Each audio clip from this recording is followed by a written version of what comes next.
Hello boys, in case you didn't see, I was very happy to be featured on MLW's new series called MLW Tonight. The first episode dropped at the beginning of this month, and one question I discussed with Kyle was what would be our hypothetical number one pick in an MLW draft. If you want to check out that video and what we discussed on that topic as well as the other fan submitted questions, I've linked it below in the description of this video. However, today, with the MLW All-Star Game right around the corner, I'm going to take that question a little further and pick my MLW All-Star Team. Hypothetically. Into the scene with my guns blazing like I'm John Wick. You don't wanna fuck with us cause our guns blast quick. Got too many shells. So my team is going to be composed of 4 players, and I'm not taking into account varying divisions or teams for that matter. And before we start, I just want to say this is all my opinion. This is nothing definitive because everyone looks for something different in a team and what they like in players, etc. And I'm sure your picks could be completely different from mine. And if they are, please put them below in the comments, as well as some prayers for the Seahawks. Let's send some positive vibes their way. Now that I said that, let's get into it with my first pick, Kyle Schultz. Pretty obvious, huh? Besides being a longtime veteran of the league with an incredible career, so far in 2018, he has been unbelievable, leading the league in home runs, RBI, and hitting to a .600 average. On the mound, he has been lights out with a 1.7 ERA and really looks like he's gained some momentum on the rubber and has just been overpowering hitters so far. Definitely a solid leader type player, and also just brings a lot of experience and wiffle IQ to the table.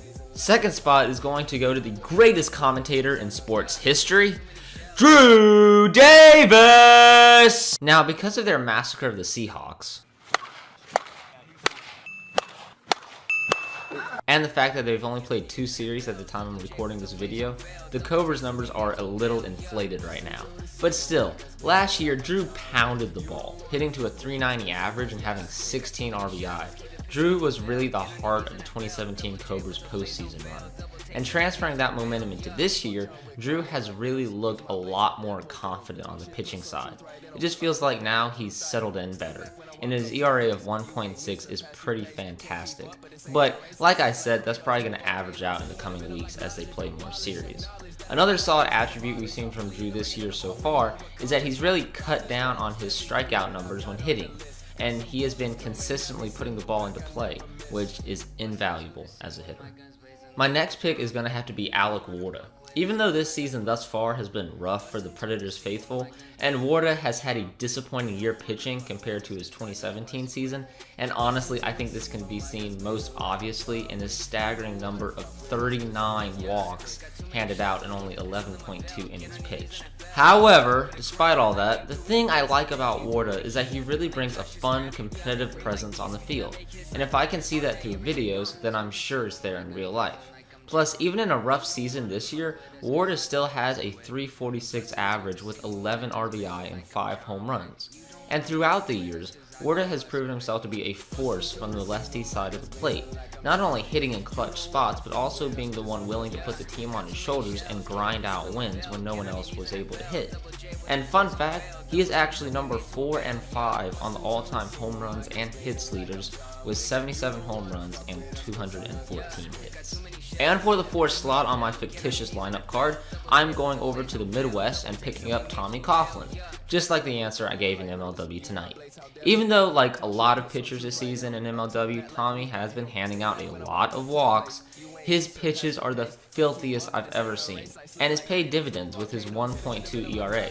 Also, like I said on MLW Tonight, Tommy is just a great utility player that can serve as an ace pitcher, a solid fielder, and a strong bat, as well as just being a calm, level-headed player that can grind out wins.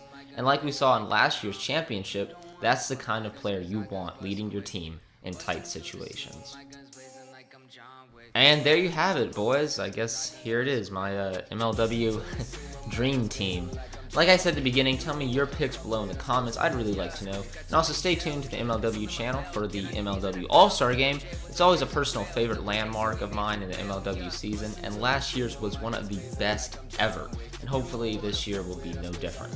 Also, if you enjoyed this video and would like to see more from me, please drop a like and subscribe. I would greatly appreciate it. And yeah, I'm going to wrap up the video here, boys. Get out there, play some Wiff, enjoy summer, and I'll be talking to you guys soon. Goodbye.